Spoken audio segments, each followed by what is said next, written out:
Good evening. The Senate tackled the controversial road fund bill again today. Details of that story and more news next on News Center 10.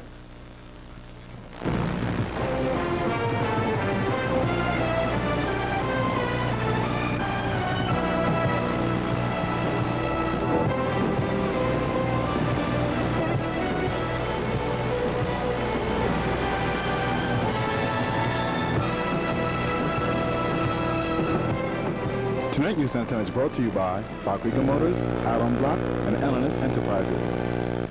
Good evening. I'm Aquanette Shinnery White. And I'm Lee Vanderpool. The Virgin Islands Senate met in session this morning, and several issues were on their agenda, including the controversial road fund bill. That bill was passed today, but not without much debate and amendments to it. Reporter John Donati was at the Senate today and has more on this report. Before taking up the matter of the road fund audit, the Senate heard considerations on nominees for the VI Parole Board and the VI Real Estate Board. U.M. Peterson was nominated for the Parole Board. There were no objections to Peterson's nomination, and the vote was passed unanimously. There was some heated debate over the nomination of Terry Moran for the Real Estate Board, and after the arguments were heard, Moran's vote tallied 2 nays. His nomination will be passed for executive approval. Carnival Queen Jasmine Pond was at the session by invitation of the legislature, and she listened to the debate on a previous amendment by Senator Bilardo de Anil when the bill was tabled in a prior session. Go ahead, Senator. Mr. President, I am completely befuddled about this entire process. I do not understand how it is possible to change the language of a bill, regardless of whether it has a funding source or not. You do not need to pass an amendment and have a funding source in it. We can pass amendments and add them to bills and just say spend, spend, spend from now till doomsday. The fact that the governor has spent money and it has come from this bill doesn't alter the fact that the bill has been amended, language has been inserted. The fact that it's out of balance is irrelevant, because we are constantly passing bills here for which there are no funding sources. After lunch, when the senators resumed, 3 amendments to the audit were passed. St. Croix Republican Senator Holland Redfields for $420,000 for dumpsters and raw sewage packers for St. Croix. Senate Majority Leader Clement McGrath amendments delegates monies to the Office of Highway and Planning Research for advancement of funds awaiting federal reimbursement, and another amendment by Senator McGrath allows monies for the general repair of sewage systems in Frenchtown. At the close of the afternoon, the bill was expected to be tabled again until next legislative session, but in last-minute voting was passed by a vote of 7-4, with 2 abstentions by Senator Shatkin and Senator Berry. In addition, 2 lease agreements were heard. One between the VI government and Felix Santana for an auto body repair shop in Subbates, which was passed, and one between the Port Authority and Budget Rent-A-Car, which was rejected. This is John Donati reporting for News Center 10. Because of the inclement weather, there were several schools on St. Thomas that closed early this afternoon. The east end of the island was without power for much of the day. According to the WAPA spokesperson, feeders number 7 and 10 were out due to downed power lines. The Eudora Kent High School had no classes this afternoon, as well as other east end schools. There was a tree that blocked passage on the Bavoni Road intersection, causing traffic bottlenecks. By noontime, the Department of Public Works had been notified, and along with Civil Defense was working on the problem. We'll have more on the weather later in the broadcast. Well, Aquanette, according to Emirata Hess, that is the Associated Press, the Emirata Hess Corporation in New York has made an announcement that they have a net loss of some $339.3 million during the first quarter of this year. Nearly $1 million more than the annual budget proposed for the territory by Governor Wang Lui. Emirata Hess is the parent company of Hess Oil Virgin Islands Corporation, which operates the 1,000-acre refinery on St. Croix, and is considered to be the largest single employer in the private sector. Emirata Hess, in a prepared statement, said consolidated revenues through the month of March total over $1.4 billion, down more than $2.1 billion reported for the first quarter of 1985. Since January of this year, crude oil prices have fallen from $40 to under $15 per barrel. Hess says its losses resulted from refining and marketing operations losses for the first 3 months of 1986. The company has said also that it would cut operating expenses in response to the current conditions in the sagging crude oil market. They spent $900 million on capital expenditures in 1984. This latest turn of events will affect the St. Croix operation with further reduction in production at the refinery due to the market conditions. Since February of this year, more than 300 workers have been laid off at the South Shore plant. Still ahead tonight on News Center 10, travel experts are helping to push the Virgin Islands as a travel destination of first choice. And a well-respected hard worker at the American Red Cross retires today. Details of those stories and more news coming up tonight on News Center 10.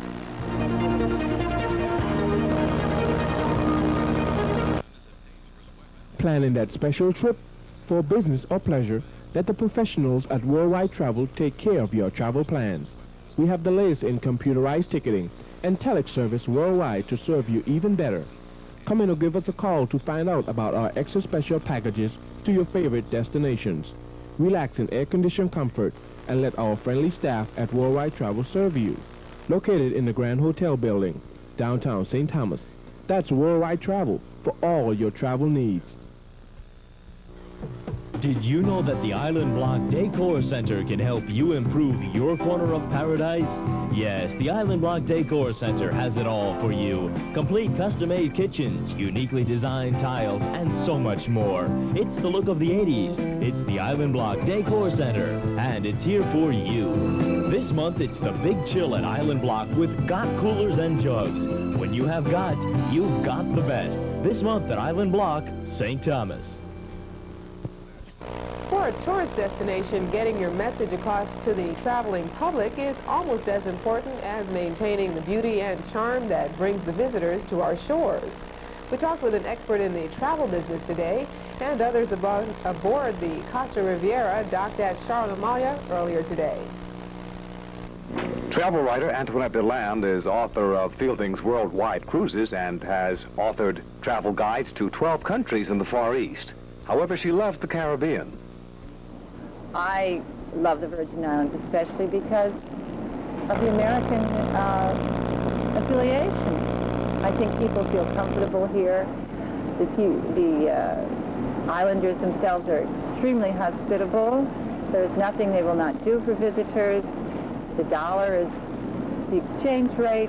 It's just a very comfortable place. It's also beautiful. We just had breakfast at Frenchman's Reef. I just love the new addition, and the tavern at the beach is gorgeous. DeLand adds that the Virgin Islands Division of Tourism in the Department of Commerce is doing a spectacular job to attract visitors to our shores. There were others on board the Costa Riviera today with whom we spoke about their visit to the territory. Well, I've been here about, I guess, 12 times here. We had stopped here 12 times. Here we were. We've been on a cruise twice and here in St. Thomas twice, and we really do enjoy it. Today, Senate Vice President Eric Dawson called for support of a program to enhance tourism promotion for the Virgin Islands. He said we must take advantage of our special opportunity to capture a market which is looking for travel alternatives. According to Congressional Delegate Rhonda Lugo, there might soon be congressional approval of a bill he sponsored calling for territorial election reform. The bill would authorize territorial voters to recall elected officials.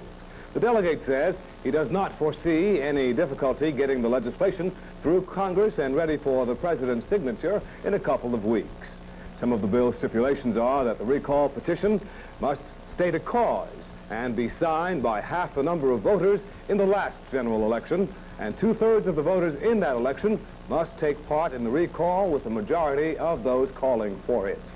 Should the Senate pass the amended version of the bill, and the original bill must also be put on the general election ballot. If passed, this bill would be veto-proof. After 9 years of dedicated service to the American Red Cross, Angelica Hay today was hosted to a retirement luncheon by her many friends and co-workers at the Red Cross. Rachel Rector has more on this. It was a touching moment for Angelica Hay this afternoon, filled with emotion. Her worthiness evidenced by the warm remarks expressed by her peers and co-workers. We grouped together, and of course another adopted daughter. She adopts us all over the place. Ida, one of these here, we're very glad that we had to share this time with you, because for so many years she's been giving of herself tirelessly, and she's very special to so many people. She's shared her love, her warmth, her caring, her laughter, and her support to many, many people. I worked for her, and this lady will go on for hours and hours. Even when she felt sick, even when she needed a good rub down on her back, or when she really needed to take half a day off, she would never go home. She would go on working and working and working. You know, I would get so mad at her. I said, when do you ever stop? With the help of Eva Joward and Helica Hay, was a young man here that I knew who went in the service, who was in Korea, and all of a sudden his mom passed away. They were indigent. And Helica and Eva set up the mechanism by which the lady was buried in a beautiful ceremony, flew the young man back home in time for the funeral. And apart from being in the media, I think that alone says what the American Red Cross is and still remains. And Helica Hay says what the American Red Cross is. And Helica was presented with a plaque as a token of appreciation for her service and dedication from the St. Thomas chapter of the American Red Cross. I'm Rachel Rector reporting for News Center 10. And coming up next is tonight's sports report. The NFL pick is underway, and Rachel Rector sits in for David Massey with tonight's sports. Stay tuned. Hi, I'm Phil Veldrain, General Manager of Krieger Motors. We offer many different kinds of General Motors cars here, but for the family, the Chevrolet Celebrity and the Cavalier, the Pontiac Sunbird, the Oldsmobile Forenza, and the Buick Skyhawk are the most popular family cars we have. Roomy and comfortable inside. A real value for the size, with plenty of options from stereo radio to power windows. When you buy a car from me, you get a great deal and a great deal more. Now open in Doctors Park, the all-new L&S Enterprises. Need equipment for home improvement or tools for construction? How about supplies for the do-it-yourself projects around the house? Planning that special party? L&S has all the supplies you need. They also carry healthcare equipment. Stop in and see their large selection of generators. L&S has portable podiums for that businessman on the run. Yes, we're the one business that's in every business. Sales and rentals available, located in Doctors Park, or call 775-6408. Free hats available.